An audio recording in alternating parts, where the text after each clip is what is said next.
Let's analyze the accusative case in the German language. And again, as long as we talk about the accusative case, sooner or later we'll use this term, the direct object. So those terms, they are connected together. They're practically the same.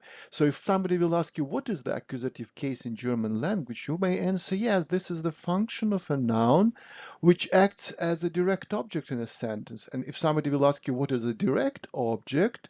In a German sentence, you will answer, yes, this is the name of a noun which is used in the accusative case. So, and we will analyze how it works with the direct objects. But when we talk about a direct object, we have to understand, or just an object, we have to understand that the question is object of what? And now we realize that object must be an object of an action in a sentence. So you remember we talked before that in any sentence there is a subject and a verb. So subject is a performer of an action in a sentence, and because the action exists, very often, it's not always, but very often we may have an object of our actions. So practically an object, our action um, is going towards to. And let's analyze how can we use it in German sentences.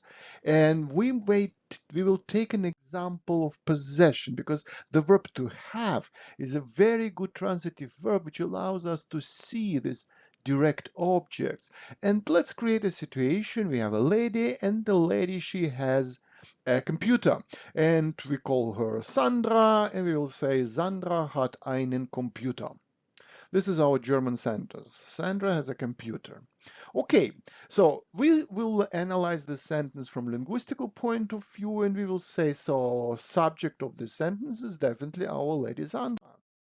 So this is a subject because we know that she is perform some kind of action of possession. So she has a computer. And our verb is definitely the verb hat, which is the verb to have in English. Now, and we conjugate it. Hat is an unusual verb. So we put T to the part of the stem of the verb. So we use the form hat, Sandra hat. So this is our verb. And then we still have one element in this sentence, computer. This element is our object, the object of Sandra's, because Sandra has an activity which is aimed toward the object computer. She practically has it. She possesses this computer. And computer, look closely, computer, this word, is connected to this subject plus verb agreement directly. There are no other elements which may help us for this to create this connection. And you may tell me, oh, wait a minute, there is an indefinite article between einen, but I will tell you, article is not a noun. We do not translate articles. Articles, they do not have meanings. You know, this is just some kind of particle, some kind of element, some kind of indicator, which we use with a noun. So practically in this sentence, we have only three elements which make sense. Sandra has and computer. And so because this object is connected to the rest of the sentence directly, we call it the direct object. So now you understand what is a direct object. Direct object is a function of a noun in a sentence which receives the action of the sentence, the object of the action. Sandra hat einen Computer. Sandra has a computer. Okay, let's stay with this direct object. Let's stay with this possession, object, ownership of different things. And let's analyze it closely. How will it work with nouns with different genders? So this is our Sandra, and we say, let's imagine there is a rose. And now we'll create a sentence that Sandra has a rose. Sandra hat eine Rose. Look, rose is used with indefinite article eine. This is a feminine noun. So we put a to indefinite article ein, and you compare eine Rose with the rose in the sentence, so it acts the same. It has the same indefinite article. What else? Sandra may have a book. a textbook. Ne? So, ein Buch. Okay, let's create the sentence. Sandra hat ein Buch. Sandra has a book. Again, we compare the articles. Those articles are the same, indefinite articles. Next, we go to computer, and we remember the sentence, Sandra hat einen Computer. Now, if you compare indefinite article, we use with the word computer is ein. But as long as our computer turns to be an object, direct object, we have to change an ending. It's highlighted red, einen Computer. What's about plural? Many books. So Bücher. We will say Sandra hat Bücher. Sandra has books. Okay, so we do not use indefinite articles in plural, obviously. Good. So we analyze all these sentences and we see how it works with direct objects. So now we may use this term, the accusative case. So what is the accusative case? Accusative case is a function of a noun in a sentence. In this case, eine Rose is used in the accusative case. Ein book is used in the accusative case. Einen Computer is used in the accusative case, and Bücher, books. So it's used in the accusative case. Can we compare it with the nominative case? You remember we talked about this in my previous presentation. Okay, let's create the sentences just saying this is. Das ist eine Rose. This is a rose.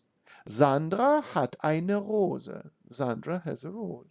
Good, the same article. Das ist ein Buch. This is a book. And Sandra hat ein Buch. Sandra has a book. Compare the same articles. Das ist ein Computer. This is a computer.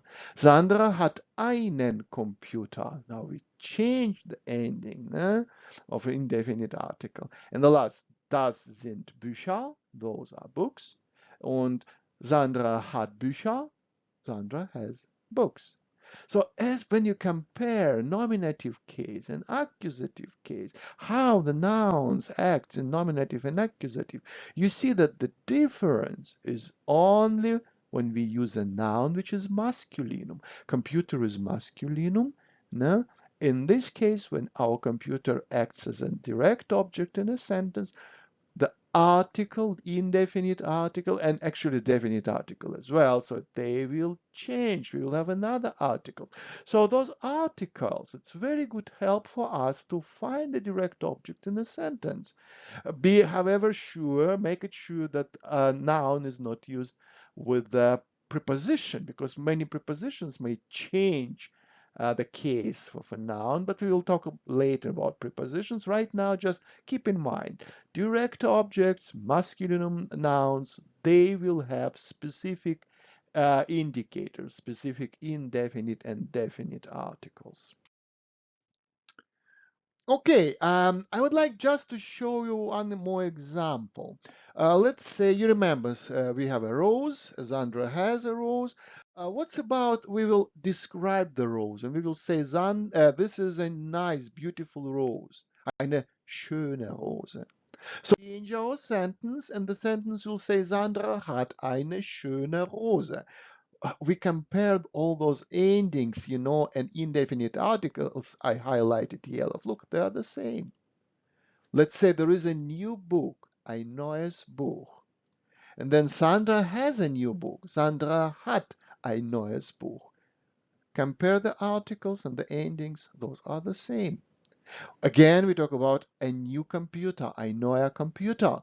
And Sandra hat einen neuen Computer. What is now highlighted red, those are changes, no? Something new. And when we talk about new books, Sandra has new books, Sandra hat neue Bücher, no changes at all. Again, we see that it's only about nouns which are masculine.